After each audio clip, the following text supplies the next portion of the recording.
Today we'll discuss escape from the choke. There's been, there's different ways to get out of a choke. If Matt's got me in a choke and I've chinned it, I could always drop and roll, if I've got that type of an option. But if I don't have that option, okay, let me out there. Let's say you're on the ground, I'm on the ground, you sit. Let's say I'm on the ground and he's got me there. Or even worse, if I'm on the ground, or on the ground and I'm here, or on my side, okay? Or possibly if I was in a chair and somebody came up, behind me. But what would we do to get out of something like this is what we'll address today. And so, all right, good. And so, what I'm about to show. Even after all these years, I've kind of thought it's too simple. This can't work, but it's worked on so far. Anyone that's ever put a choke on me, I can get out of using what I'm about to show you. So I think it can't be all bad because it's at least worked a few times, And so, I do a finger peel with it. And the problem with finger peels is that, sometimes you can't get their fingers. Well, we've solved that problem as well. And so, if I'm here and he's got the choke and I got my chin in there, all things going well, I could probably find a finger, and if I can get one, two, or a thumb, or whatever, if I can get any one of them and I torque it to go where it doesn't want to go, it will peel that. And at that point, I can crawl my way out of here.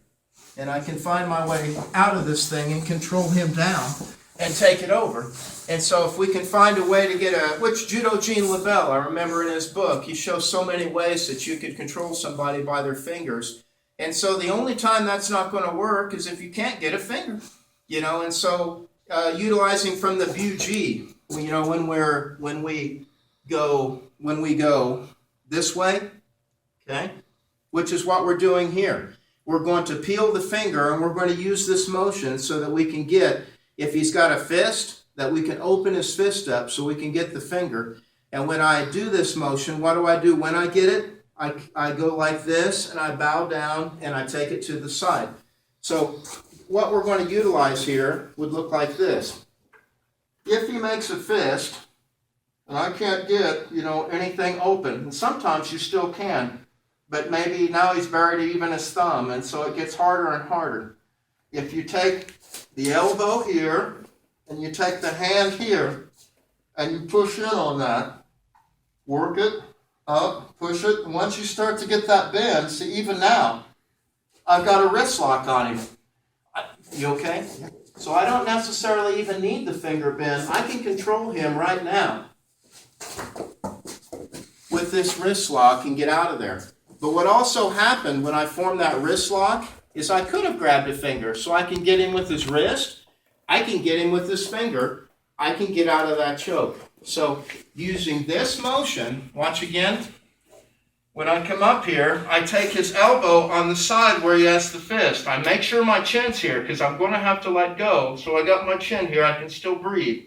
I go here, I go here.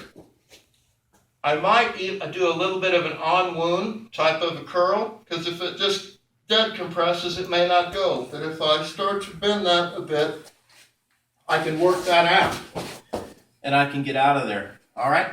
And so that's it for today. I hope you enjoy it.